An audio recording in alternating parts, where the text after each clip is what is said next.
सुप्रभात। हिंदी की कक्षा में आपका स्वागत है। आज हिंदी की कक्षा में हम समझेंगे कि अतिशयोक्ति व मानवीय अलंकार कौन से होते हैं। तो अलंकार तो हमने पढ़ लिया था कि जिन शब्दों के द्वारा काव्य में चमत्कार उत्पन्न होता है, सुंदरता आती है, वो अलंकार कहलाते हैं। तो अतिशयोक्ति अलंकार क्या है? जब किसी बात को बहुत बढ़ा चढ़ाकर कहा जाता है, बात इतनी सी होती लेकिन बहुत बड़ा चढ़ाकर उसको बोल दिया जाता है, वहां अतिशयोक्ति अलंकार होता है। जैसे एक कहावत हम मोस्टली सुनते ही आ रही है, हनुमान की पूंछ में लगन न पाई आग, लंका सिगरी जल गई, गई निशाचर भाग। की हनुमान की पूंछ में तो आग लगी भी नहीं थी, उससे पहले ही सारी लंका जल गई और जो वहां दानव थे, राक्षस थे, वो वहां से भाग गए।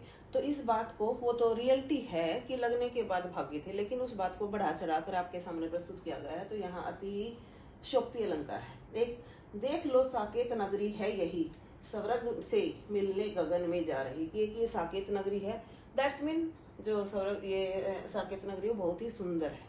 राम की नगरी थी तो बहुत ही सुंदर नगरी तो थी वो, लेकिन इतनी सुंदर थी, बताया गया है कि वो ऐसा लग रहा है कि सज धज के आकाश से मिलने के लिए, गगन से मिलने के लिए जा रही है। ठीक है। एक इसमें एक और आता है कि चेतक के बारे में, कि जब तक राणा ना आगे नदियां पड़ी अपार, चेतक राणा ने सोचा इस पार, कैसे नदियां करेंगे पार, राणा ने सोचा इस पार, जब तक चेतक था उस पार। की चेतक का नाम तो हमने सुना है कि बहुत ही प्रतापी वो घोड़ा था। तो जब राणा के सामने युद्ध में एक नाला आ जाता है, तो राणा तो सोच ही रहा था कि मैं कैसे किस इस नदी को पार करूंगा।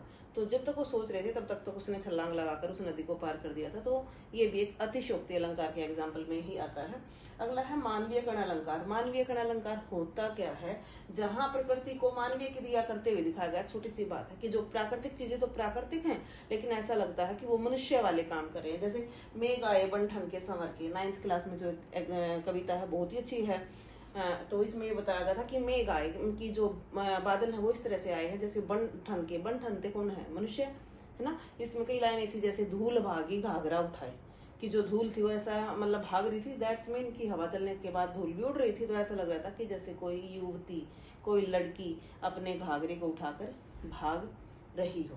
पल पल परिवर्तित प्रकृति वेश, कि प्रकृति जो है वो बार बार पल पल में हर पल अपने वेश को, अपने वाणी को बदल रही है। तो प्रकृति वाणी को तो बदलती नहीं।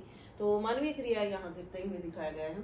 बीती विभावरी जागरी, अंबर पनघट में डुबो रही, तारा घट उषा नागरी। अब सुबह के समय को भी एक औरत की तरह दिखा दिया गया है। तो यहाँ हमें समझ में आया कि जो प्राकृतिक चीजों मनुष्य की क्रिया करती हुई नजर आती है, वहां मानवीय कण होता है। जहाँ किसी बात को बढ़ा चढ़ाकर बता दिया जाता है, वो अतिशयोक्ति अलंकार होता है। धन्यवाद।